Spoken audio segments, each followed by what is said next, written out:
To be honest, I'm gonna give you a real honest answer here, is that like a lot of the things Huang designs, I'm not into it. I'm not into it. I'm really not into it, and like. All right, redo. Yo, what's up everybody? My name is Huang. And I'm On. And this is DUI. A show about creatives talking about their influences under the influence. That's right, and this will be our episode 1.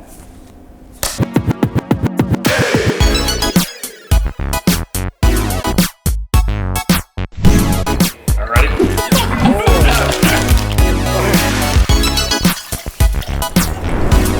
100%. Cheers. Cheers.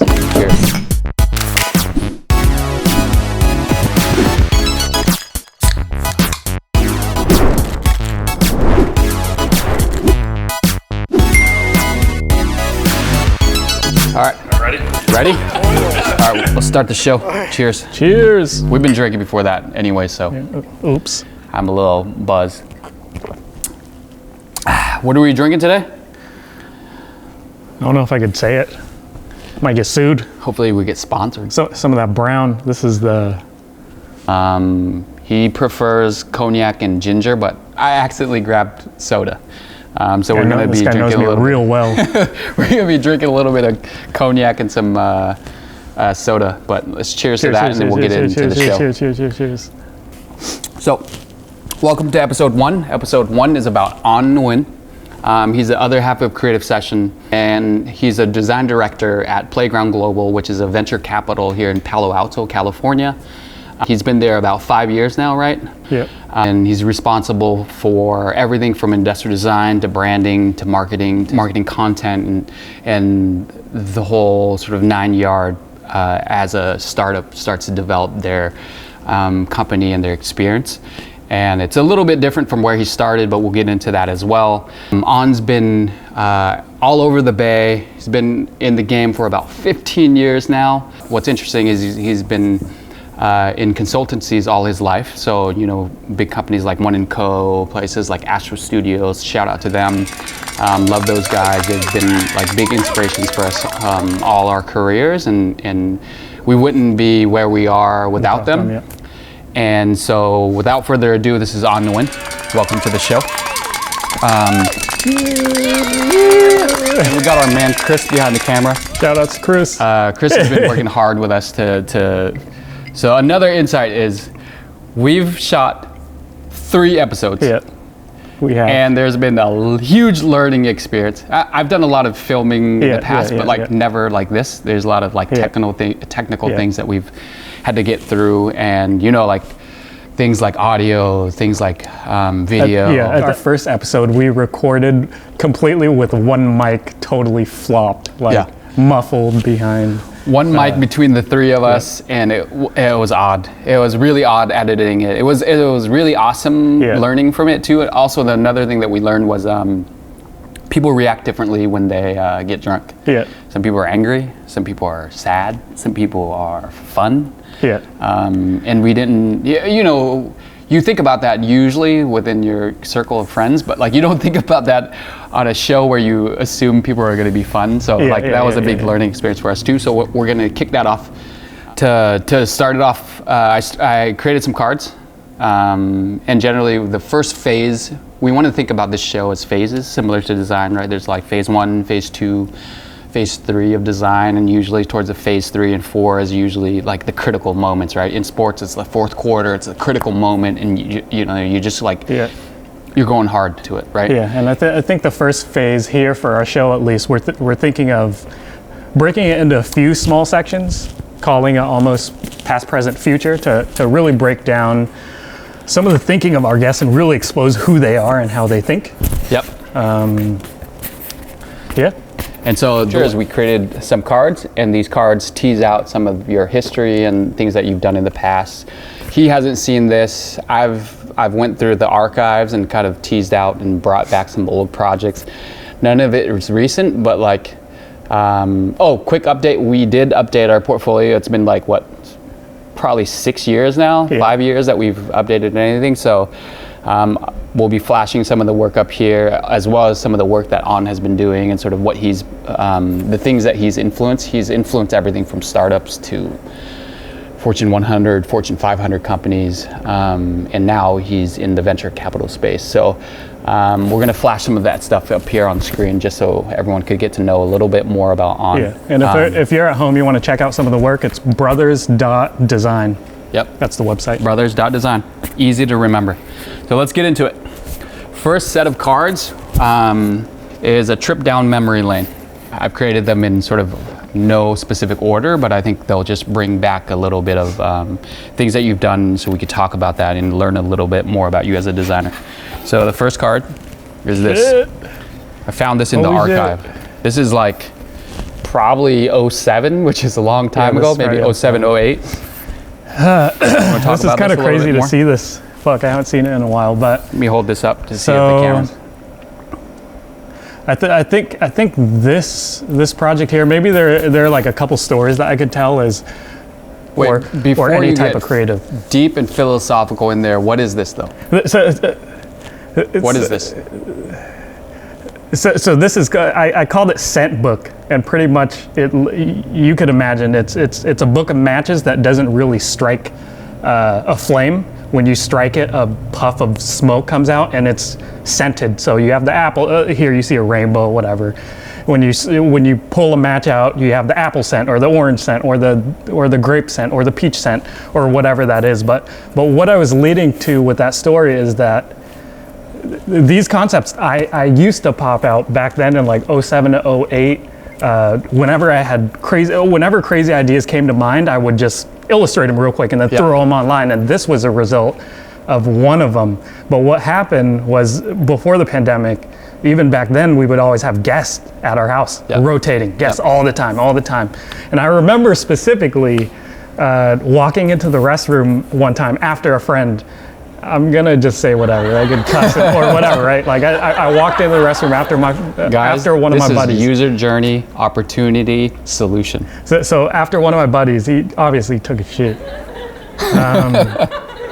And then I came in, I was like, fuck, it smells like shit. And as a designer, this is what I'm talking about, is like instantly I try to solve these problems in my head, and it came to mind that there are matches in here, but some people hate the smell of matches. So why do we go to matches? Why can't I create like a book of like something where I could strike and all of a sudden when I pull this object, that almost is like a match, the room fills up with lavender or something, and this was a result of it. And that's what that's what I mean when I say the gift and the curse of a designer is when I stepped in there, instantly I try to solve and I try to fix problems, but you could think about how tough that would make our daily life. Everything you try to deconstruct, everything you try to problem solve. So this reminds me of that. Which is pretty awesome. Is like, any circumstance you approach it in a way of like, what are the most meaningful steps to get to like a solution? But then you run into the situation of when you sit, you judge the chair. When you use a doorknob, you think of reinventing. It's crazy, but it's the life I chose and I enjoy it. Yeah. Next Sorry, one. didn't mean to riff on that, but that's what it is. No, this is good. All right, next one. Oh shoot! So what is this? So that right there is Tinker Hatfield. Me and my love for sneaker culture, but I was born and raised in Portland, Oregon. If you don't know Portland, Oregon, it is like the Silicon Valley of footwear.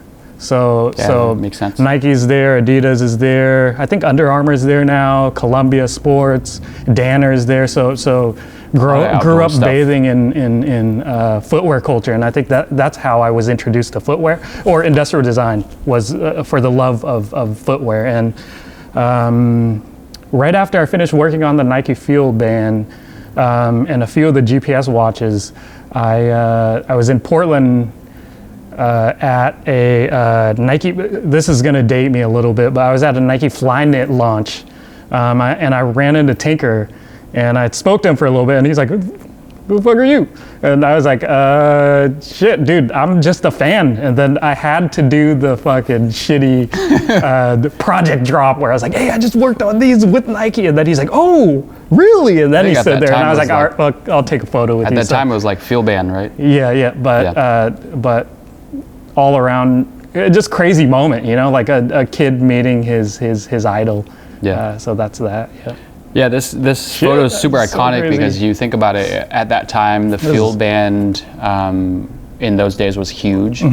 And like, I think a lot of people were really impressed with like the work that like the consultancies in the Bay that was working on it, especially Astro that was working on it, and to move from Portland and be surrounded by sneaker culture, and to meet your sneaker hero. Tinker Hatfield, if you don't know, is responsible for a ton of Air Maxes, a ton of Jordans stuff. And he, like a lot of us designers, actually started in architecture. Architecture. And moved to industrial design because a lot of industrial designers didn't know that that existed.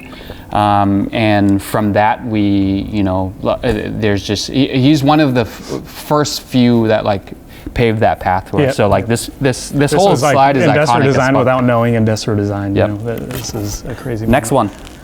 Holy smokes! Fuck! So this is what is this? Laptop case. So this is a laptop case for HP.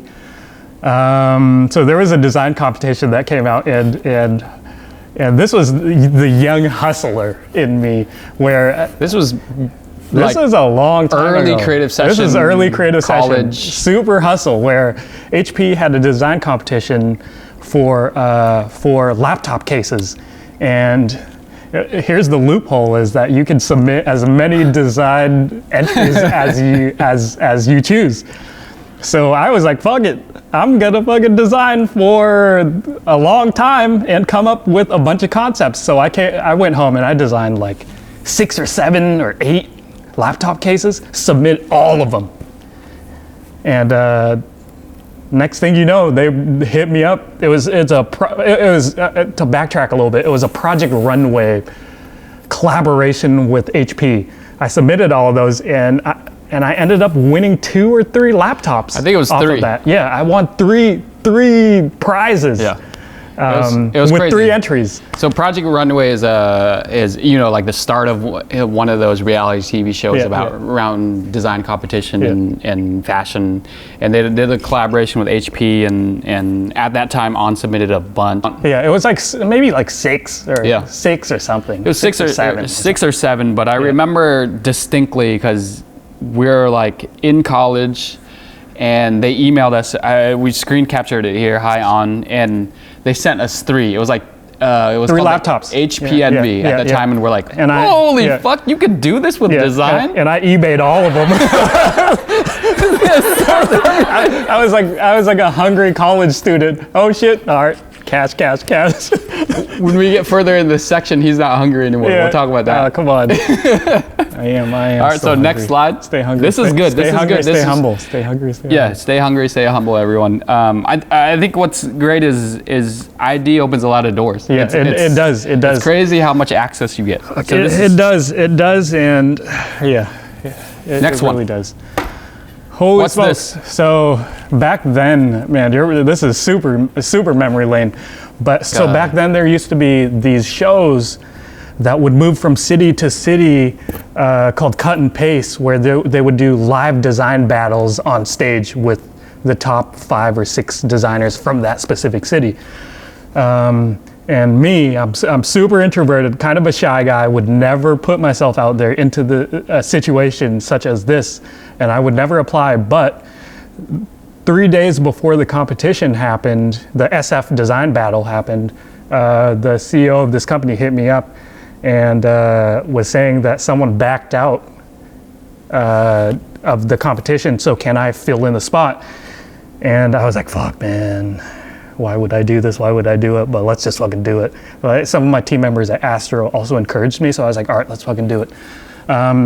So I was like, all right, whatever. I'm just gonna take the leap. So I took the leap. I joined the competition, and on the day, you have 20 minutes on the spot to design, think, conceptualize all that stuff of the concept. And the theme of the specific day was alternative transportation.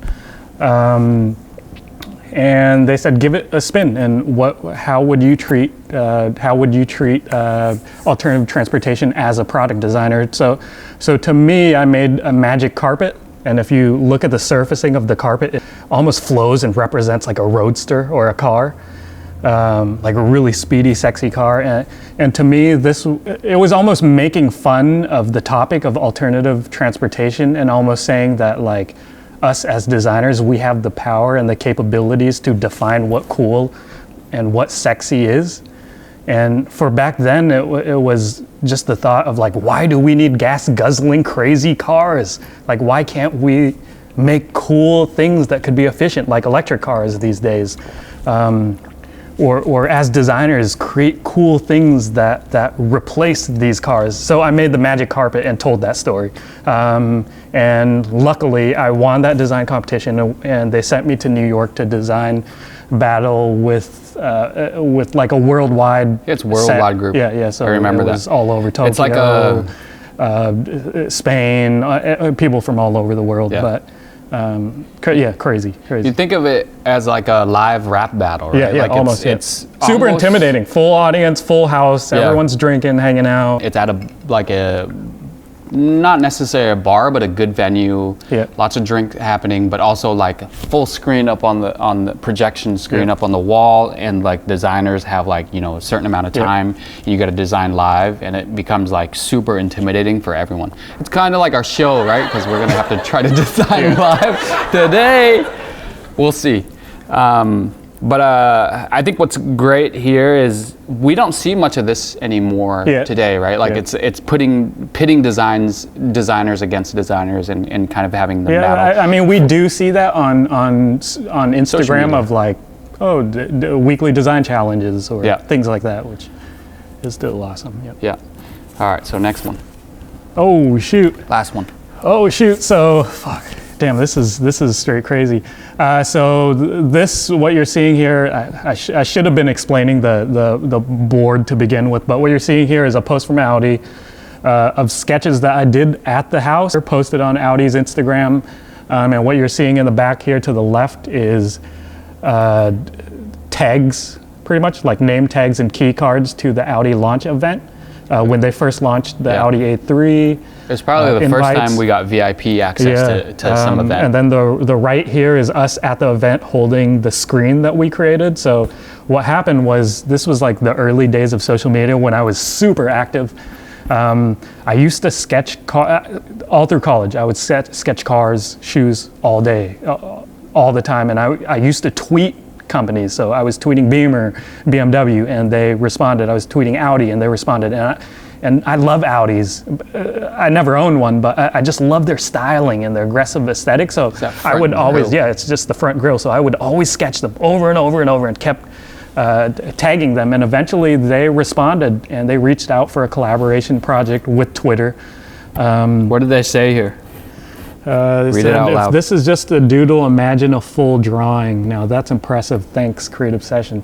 This led into a full program with Twitter. Invited us to the launch event, and we made like a dress and screens and all that stuff for them. So the power of social media, and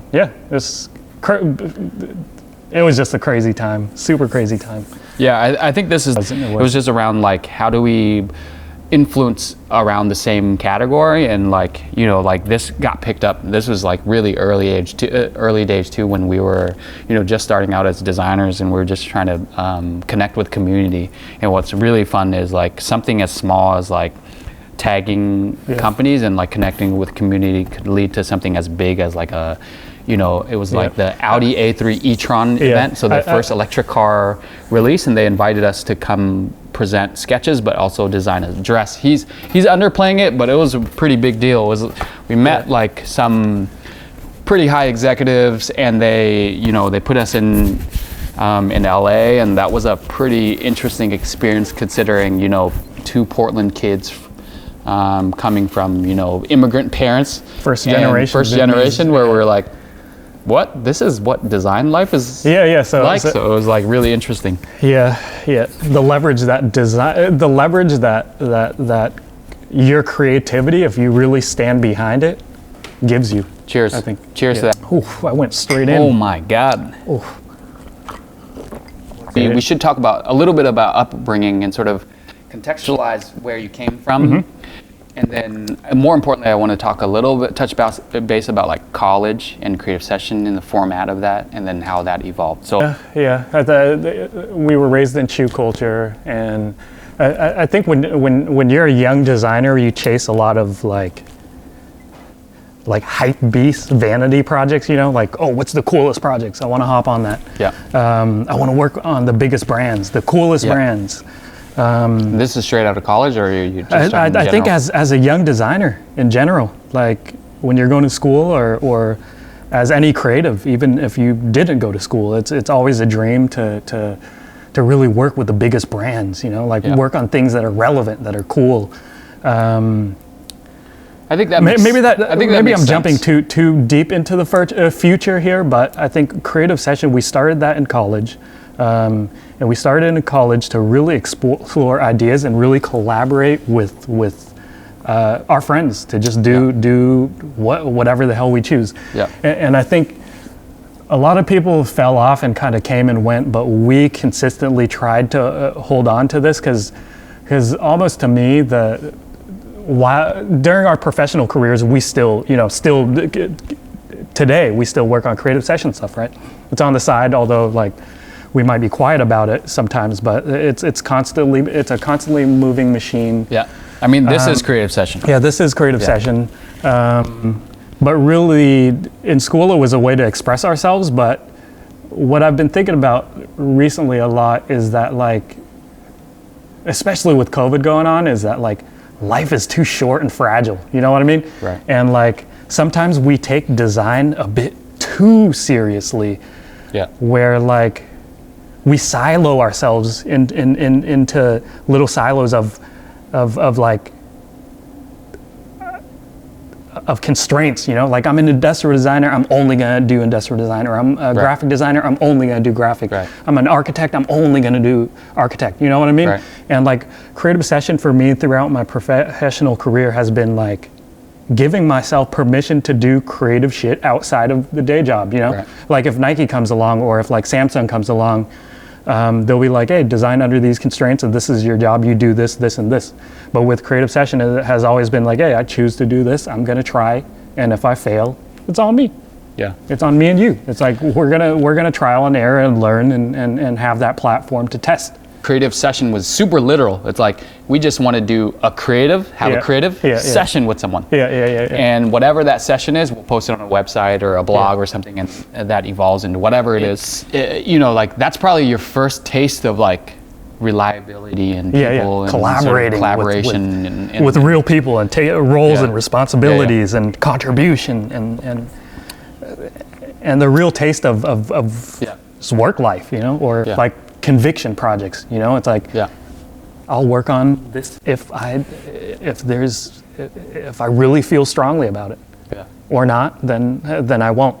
You know, it's just like true creative freedom to do whatever. Like there's still constraints, but we have enough with constraints with other things, you know, like it's almost beta, you know. It's a platform to try different things. Like there's so many people who approach us for projects that are willing to roll the dice and take a chance on us. And with creative session, we can do that if we choose to. You know what I mean? I don't know.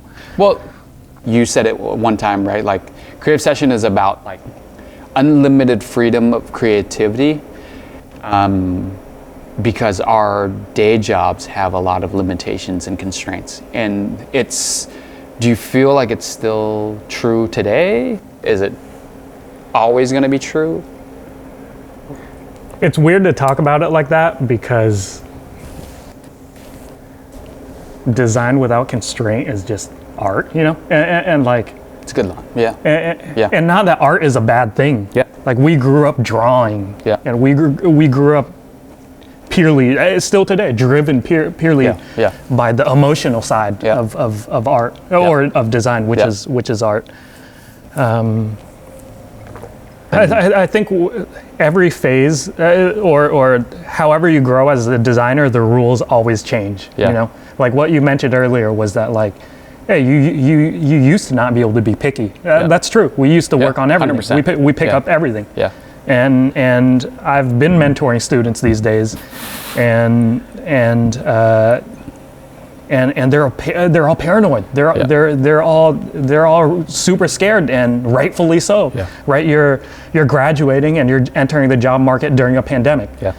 And my story to really comfort them was when I graduated was 2009. That I was guaranteed a job. Yeah. I totally feel for everyone that's graduating the last couple of years, and like not to like hover and spend too much time on this, but we graduated during the recession, and that moment the job market was crazy. And I'm trying to link this back to the question, was that like not everything has been free flowing. We haven't been able to turn everything down, because when I graduated, the studio that I was going to move into, I was almost guaranteed a job, but when I graduated, they had just laid off 4 or 5 designers. So then I was at home, just browsing the internet, trying to find whatever work I could find. And you know, when you have 3 months off and it's vacation, fucking great. You can do whatever the hell you want.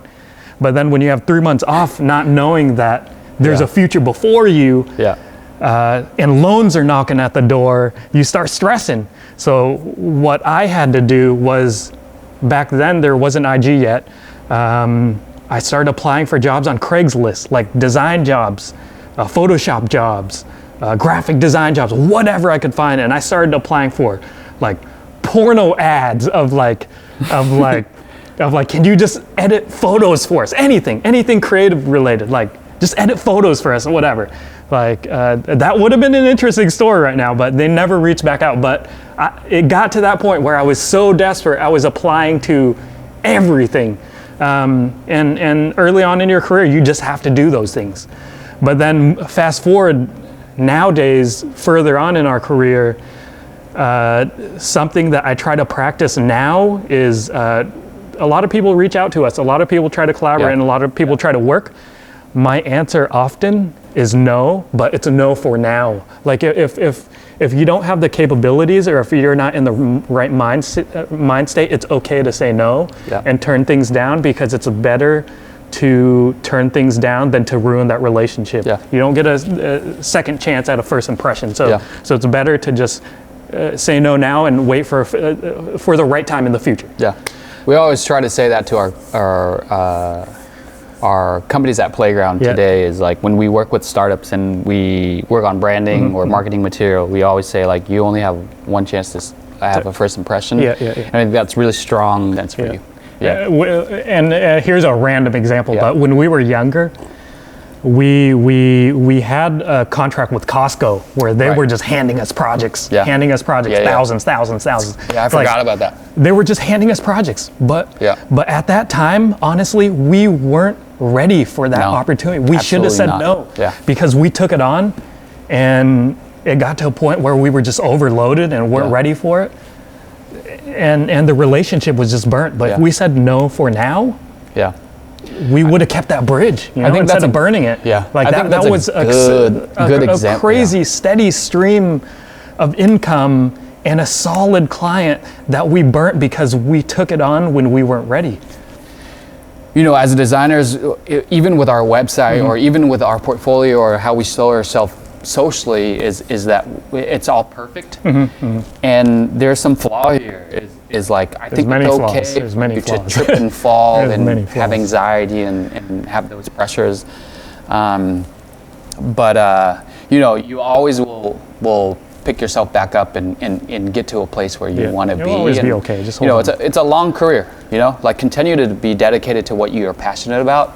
And I feel like you'll get there. And I think it comes back to the earlier topic, or what I mentioned earlier, was that like design is a part of life, and life is short. Try to have fun. Like sometimes design is too serious. You know, it's like just relax and just try different things and try different mediums. Like there isn't a rule that's written anywhere that says you have to draw analog versus digital, or you have to be industrial design only versus a graphic designer. You know, like don't silo ourselves into anything. Just have fun. Like design, art, creativity, just, you know.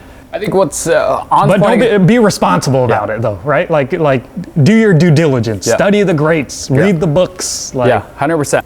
Yeah. All right, let's move on to the next section, though. Like, Not trying to connect. Facts. Wait, so just on the topic of like creative directing and being director and holistically thinking about design programs and understanding every piece of a project, and by having that oversight, I think it's a good segue to our next set of cards, which is why I hate my job. Sorry hope it's a decent perspective here. So, why I hate my job.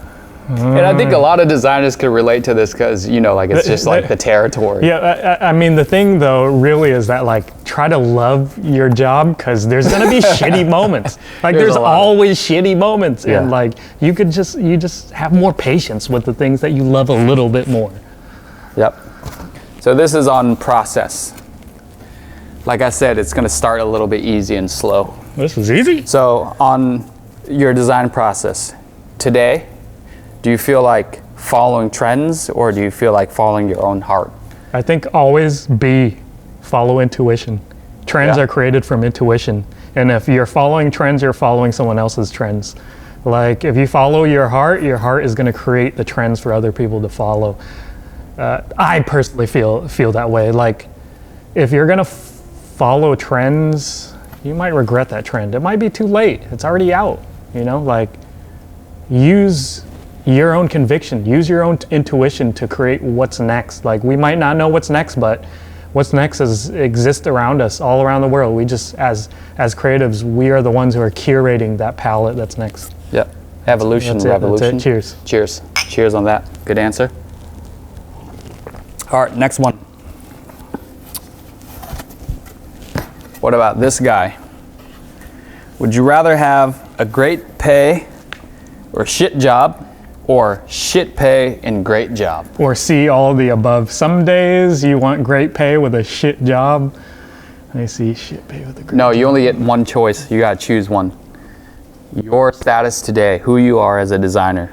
When I was a younger designer, it was B. As a more mature designer, it's A. So I get great pay, shit job, and then on the side I could do more work. No, I'm kidding. Playground, shout Playground, out. fire You my heard ass. this guy, fire this guy. To be honest, like, I'm always like the. I feel like I'm always B, but somehow I found myself in A. Like, if you talk to anyone that I've worked with before, I'm always the designer's, like, super passionate. Yeah. Always about creators. Always about, like, the cause. I think this psychologically, if I had to draw a line, I think you fall in B more. Like, you're more passionate about the work, and you would compromise your pay for like, very often I get lost in my work, where, like, I would be like months in, just like trying to figure something out because I'm just so excited. He's on like a contract project where it's like over 6 months past due and he's still working on it. Yeah. All right. Nah, no, this is good. We all know some designers who are like, I just care about great pay and I don't give a fuck about this. Next one. All right, what would you rather have? A great project, shitty team, or a great team and shitty project? So this one, fuck, if I could remember this, I'm lightweight buzz. But I think P. Diddy quote. Just Google it up. P. Diddy quote. No, I'm not gonna Google it. P. Diddy was saying that if my artists succeed, it's because of them. If they fail, it's because of me. I think there's another quote that says, I'd rather be in a bad... would you rather be a good actor in a bad movie or a bad actor in a good movie? And this talks about team. And to me, I would not rather be a good actor in a bad movie. I 100% would rather be the bad actor in a great movie. I would really love to step down for the greater good. And I think that's very important. That's very important. I think this aligns with your comment around like great project and bad pay. This is very important. Yeah. It keeps building. Yeah. What would you rather have? A bad client with bad ideas but big budget, or a great client with good ideas but one day turnaround? With your experience today as a design director, Okay. understanding the whole process, all phases, execution, all that. It's so crazy because I want almost have pay to more? reflect. I almost have to reflect on my current economical situation, right? It's like great client. That one day turnaround is tough because you can almost produce nothing, you know. But then bad client, bad idea, but a big budget. It's like you could stretch that out and you'll just be killing yourself. One choice. I guess B, get it over with one day, and then you hop onto the next project. Cheers to that. I agree to that. Considering the stakes in our current situation, I'm not going to spend 2-3 months on A and just be stressed the fuck out. All right. Yeah. That's it. That's that. It leads back to our first question. Yeah. This last one's a little bit spicy. What's worse? Oh fuck! I'm just kidding. We love all these companies. We're just. I love both. I love both. What's worse though? Astro Studios team or Playground's team? And I think this gets a little bit like you could go deep on this. Yeah, I could go super deep. Yeah. Like there are many lessons in both. Like considering these other cards, to be honest with you, it's almost like saying consultancy versus VC. Well, Astro taught me about family. Playground taught me about business. Both are important. That was just a joke. If anyone that's watching that are from Astro or Playground, we're just joking. I think they're both like great companies, and you know, like from a consultancy and design perspective, Astro is really awesome from that. Also business, but you weren't at that level for that. But like for Playground, it's been great to understand venture capital. I did recently heard, I think it was on something design podcast, but they were saying design without business is just decoration. I kind of got offended a little bit, but I think it's real. I think it's true. It's real. It's true. So past, present, future. If we just got past that, I think everyone understands who Astro Studios is. They're a consultancy firm in San Francisco. They've done some pretty tremendous things. So just lightweight history is when I joined, they worked on Xbox 360, all that crazy stuff. We worked on like crazy clients, so phones and phone cases for in-case, Apple, washers and dryers for LG, Samsung, laptops, headphones, a bunch of crazy shit. So super you guys just credible. Flexing now. I'm not trying to flex, but really it's like these guys provided a platform to build crazy products and to really learn, and they took a chance on me, so shout outs to them. So you know, cheers. Post Astro, what tell us a little bit about Playground. Playground. What led to that? What are your plans? So early on in my career, one of my mentors and still today is a guy named Mitch. Yep. He's a East Coast designer. Actually, Mitch Alvarez. Yep. Shout outs, Mitch. So when you're at a consultancy, what a lot of designers value are the high profile clients, right? Yep. Like when you jump into a consultancy, you want to work with the Samsungs, you want to work with the Nikes, you want to work with the Googles and things like that. But super early on in my career, Mitch pulled me aside and he's like, hey, really pay attention to the startups. Really pay attention to the startups because these guys have limited funds. Whatever they spend on, they're going to produce. So what happens is you have a lot of impact. There's more impact on the startups than the actual corporations, because the corporations will take your designs back and they'll dissect it and create 10 or 12 products out of the one that you submit. Yeah. So early on in my career, I was influenced by this thinking, and I'm like, oh shit, that is true. So as I'm working with the Fortune 100, 500 companies, I'm also thinking that I should really value these small startups and really try to build with them. Yep. So it just led me down that path, and since then it's almost like David versus Goliath. You know what I mean? Where Goliath is Google and David is the startups.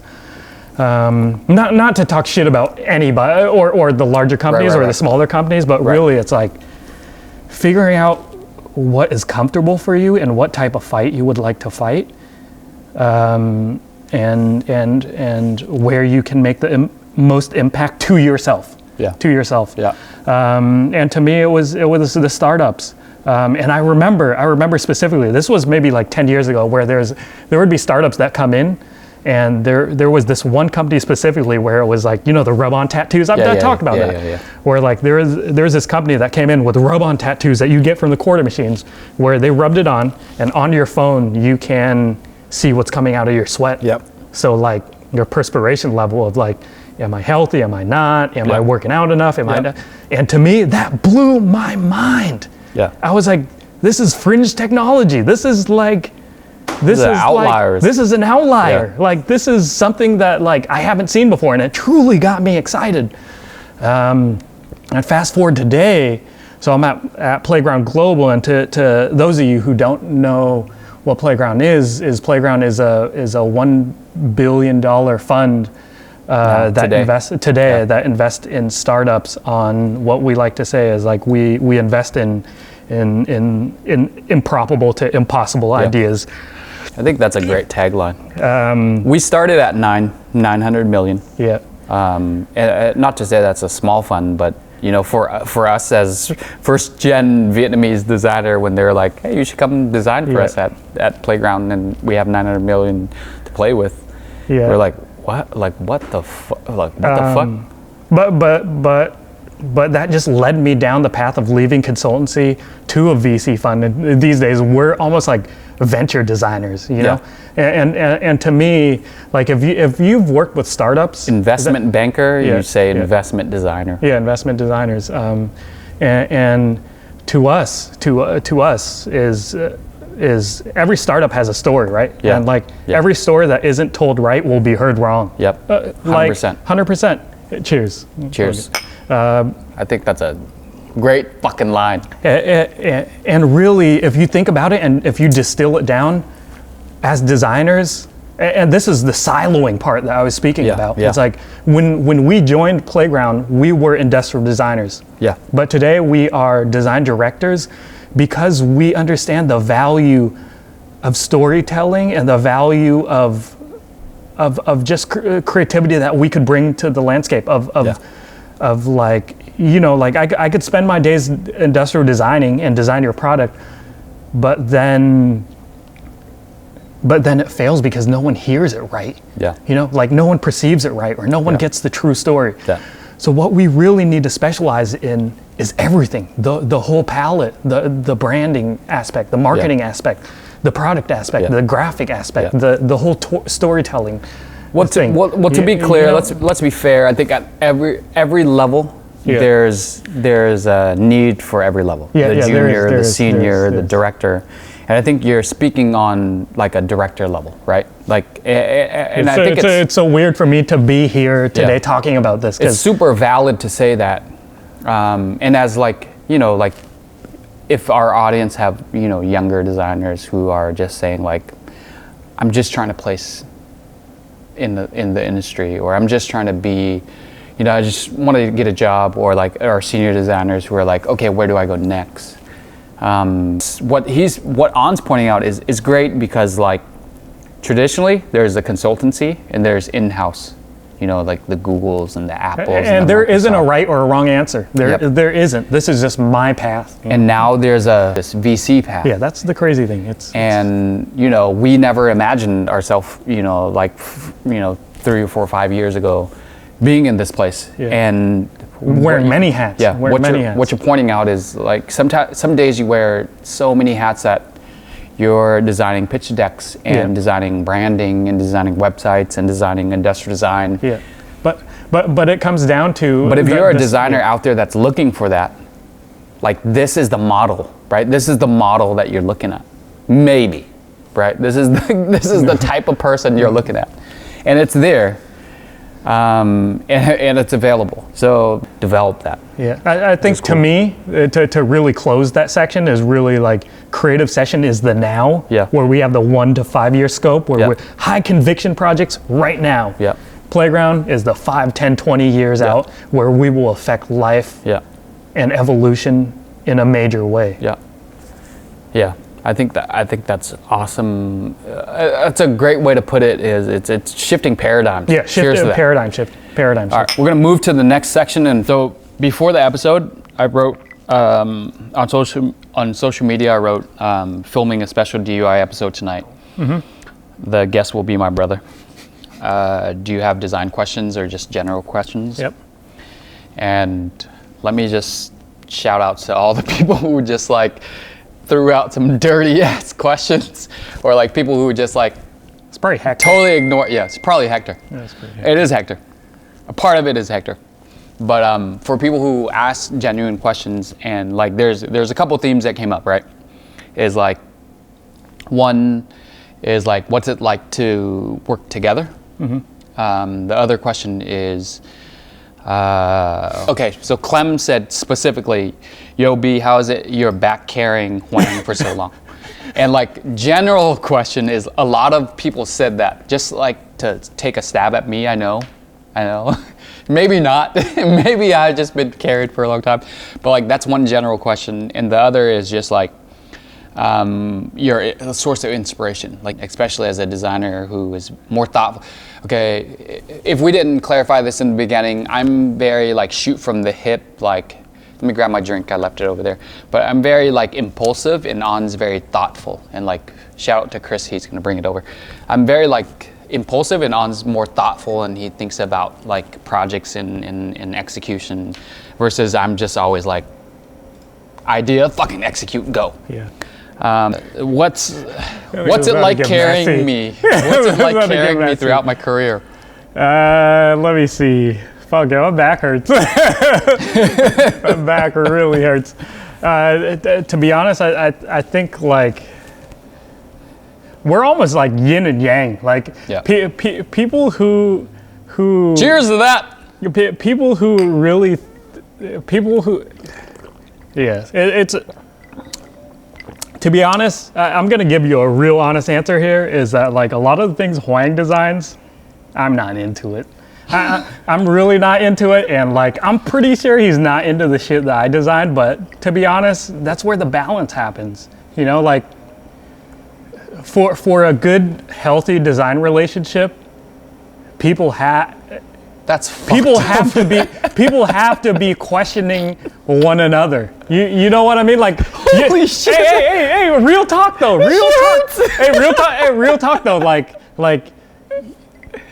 you can't be yes man. Yeah. You know what I'm saying? Yeah, like, absolutely. you have to almost like question the design first run. But like with me and him, like I question this shit all the time. I question this shit all the time, and like a lot of times it's not that great to me. But what you have to realize is that like as a designer, your perspective is one perspective. It's one perspective. And the other person's perspective, Huang's perspective, is another perspective. It's one perspective. And there's thousands of perspectives out there, and yours isn't always the best one. And as a designer, you need to always realize that, is that like you're just one perspective out of the thousands. Yeah. And sometimes yours isn't gonna be the greatest, and it's okay. Yep. It's okay. Like, don't let the ego jump in and be like, hey, because it's not yours, it's not great. Yeah. It's like, just know when to step up, when to step back. Yeah. And as partners, when we pick up projects, sometimes they're gonna select mine, sometimes they're not. But when they're not, be ready to step up and defend it. Like always speak, when we present stuff to clients, it's always we, it's never I. Yeah. Like his concept, my concept, you'll never know whose concept, because it's always we. And I might hate it, but I'm gonna speak about it as I love it. And that's the story of the backpack. Fuck you guys. Fuck everyone who asked that. Yeah, like, yeah, many perspectives, you're never right. Whatever. I think, you know, like beauty is in the eye of the beholder. Yeah, like, obviously really makes sense, right? different like, eyes. It's people who just have. Yeah. Last question. What's the funniest thing you've ever designed? Funniest thing. It would have been the Craigslist porno ads, but let me see. Funniest thing. Craigslist porno ad is probably super funny. So like I tell the story. This might not be as funny, but it's a bit more serious. But when I first joined Astro Studios, they put me on a Febreze project to design candles, and I joined them specifically. I can't take this guy seriously. But I joined them because they designed the Xbox 360, and I was like, fuck, these guys design Xbox, I need to join them. As soon as I joined them, they put me on a candle project with Febreze. And I was like, what the fuck is going on? I don't want to design candles. That's a rookie move there. Yeah, like, rookie put move. the rookie on. The rookie on. But candles. what I learned is that like whatever people throw at you, swing as hard as you can. Make that the home run. Yep. And I swung, and it was a Febreze design project. I worked with Spencer. Shout outs to Spencer. You know the story. I've told you many times. Sketchaday.com. Yeah, sketchaday.com. But really, like, what came out of that project was like, how can I really recreate a candle to be as best as it can be? And I made a candle where like the lip of the glass was treated so you could strike matches on it. Or if you really think about the user experience, candles are about leaving a very good scent behind in a room. And I created a candle where the base of the candle had a scented bottom. So whenever you set it in different rooms, it left a scented trail. So there was like the lip candle, there was a scented trail candle, and it ended up being a bunch of patents for Febreze and Procter & Gamble. That's pretty solid. Yeah. So weird ass project, but it was fun, and it was a lesson to just enjoy and try to make the best of any project, even though you like it or not. I like that. All right, we're gonna move to the next section in phase 3. Move to the next section is we're gonna play the card game. Yep. And I won't describe the card game because we already made a video on that, and we'll play that now. Yep. Assemble the squad, and here's how you play. There are 2 decks, a found and a need. Participants will draw a card from each deck and reveal it before them. Hidden inside the deck is a wild card. If you draw that, you're drinking. Here's where it gets interesting. The designated captain will select 2 cards from the cards selected. In our case, the guest is the captain. Now design and present your ideas. The worst concept, drinks. Now all you gotta do is repeat steps 1 through 8. At this point, we're just gonna shuffle and draw. I'm gonna do 1 from found and 1 from need. Mine's found in the hospital, needs to fit in pocket. Mine is found in this room. Wild. Wild you drink. Wild you drink. Cheers. I already finished mine. Pick another card. Not a wild. Needs to burn. Found in the room, needs to burn. Found in the hospital. So now the captain has to choose 1 set for us to design. What do you want to choose? Found in this room, needs to burn. You can mix and match them. Found in this room, needs to fit in a pocket. Found in a hospital, needs to burn. How do you know what you need to burn in the hospital? To be honest, I'm gonna go ahead and pick that. Found in a hospital, needs to burn. Let's go. So these 2? Yep. All right. So now we got to design. Damn, this shit's hella hard. But that's why I chose it.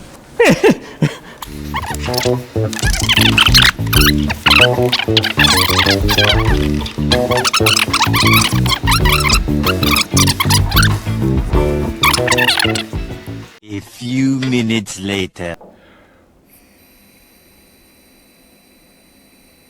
We can't even drive. We got to walk home. Luckily. Roll through quickly. Found in a hospital.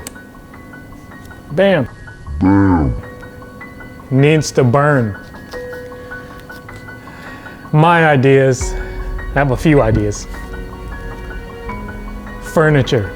So I had a few friends who had babies recently, and they spent time in the hospital, and some of them had to stay overnight. And what I really feel like needs to burn is the furniture. They stayed there overnight and it was a really uncomfortable situation, and I feel like this has been a constant trend with hospitals, is that like they make it really uncomfortable for you to stay overnight. So furniture found in a hospital needs to burn.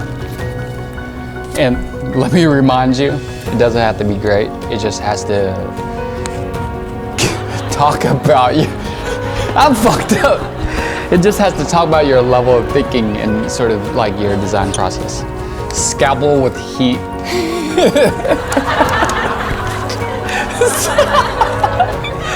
So when you're doing surgery, is this hot scalpel gonna help you cut better? Oh fuck, that's stupid. And really the reason why I narrowed down to these two was I wanted a tough situation. Like I wanted some hard constraints to work against. So furniture is the first one.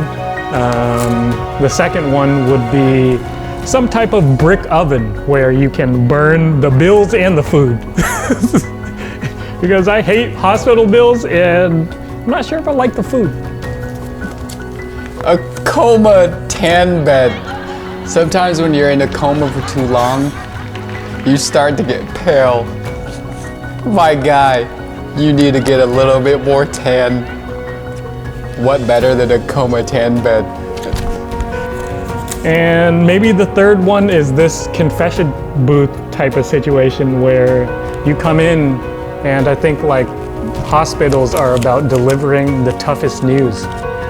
Whether a loved one is sick, whether you are sick, whether the news is sick, it's just tough news. So maybe there's a room where you could sit in there and just burn your emotions, because those emotions are hard and it's something I do not want to deal with. Neither do you. This has been Design Under the Influence. This is on, and I think I survived.